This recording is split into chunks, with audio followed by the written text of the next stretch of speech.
ಲೋಕಾಯುಕ್ತ ಸಂಸ್ಥೆಯಲ್ಲಿ ಭ್ರಷ್ಟಾಚಾರ ಪ್ರಕರಣ ಎಸ್ಐಟಿಯಿಂದ ಎರಡನೇ ಚಾರ್ಜ್ ಶೀಟ್ ಸಲ್ಲಿಕೆ. ಲೋಕ ಜಡ್ಜ್ ಬೋಪಯ್ಯ ನಿವಾಸದಲ್ಲಿ ಸಲ್ಲಿಸಿದ್ದ ತನಿಖಾಧಿಕಾರಿ.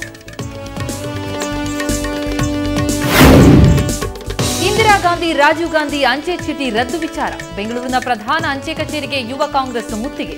ಶಿವಮೊಗ್ಗದಲ್ಲಿ ಕೈ ಕಾರ್ಯಕರ್ತರ ದಾಂಧಲೆ.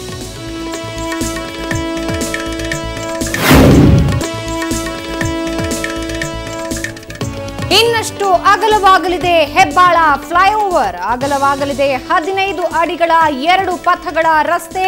ಇದು ಸುವರ್ಣ ನ್ಯೂಸ್ ಇಂಪ್ಯಾಕ್ಟ್. ರಾಷ್ಟ್ರೀಯ ಮಹಿಳಾ ಆಯೋಗದ ಅಧ್ಯಕ್ಷೆ ವಿರುದ್ಧ ರಾಮಚಂದ್ರಾಪುರ ಮಠ ಕಿಡಿ. ಕುಮಾರ ಮಂಗಳಂಗೆ 12 ಪ್ರಶ್ನೆಗಳನ್ನು ಹಾಕಿದ ಮಠದ ಅಧಿಕಾರಿಗಳು ಪ್ರಕರಣ ತನಿಖೆಯಲ್ಲಿ ಇರುವಾಗಲೇ ತೀರ್ಪು ನೀಡ್ತಾ ಇರುವುದಕ್ಕೆ ಆಕ್ರೋಶ. ಗದಗ ಜಿಲ್ಲೆಯಲ್ಲಿ ಅಕ್ರಮ ಮರಳು ಅಡ್ಡೆಗಳ ಮೇಲೆ ದಾಳಿ. DC Prasanna Kumar, tahsildar Vasanth Kumar raid. 1270 ಕೋಟಿ ದಂಡ ವಿಧಿಸಿದ ಆದೇಶ.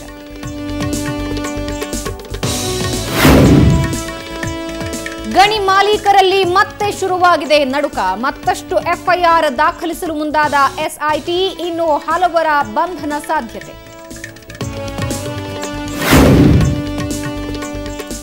ವಿಶ್ವವಿಖ್ಯಾತ ನಾಡಹಬ್ಬ ದಸರಾ ಮಹೋತ್ಸವಕ್ಕೆ ದಿನಗಣನೆ. ಅರಮನೆಯಲ್ಲಿ ಭರದಿಂದ ನಡೀತಾ ಇದೆ ರಿಪೇರಿ ಕಾರ್ಯ. ವಿದ್ಯುತ್ ದೀಪ ಫಿರಂಗಿಗಳ ಸ್ವಚ್ಛತಾ ಕಾರ್ಯ.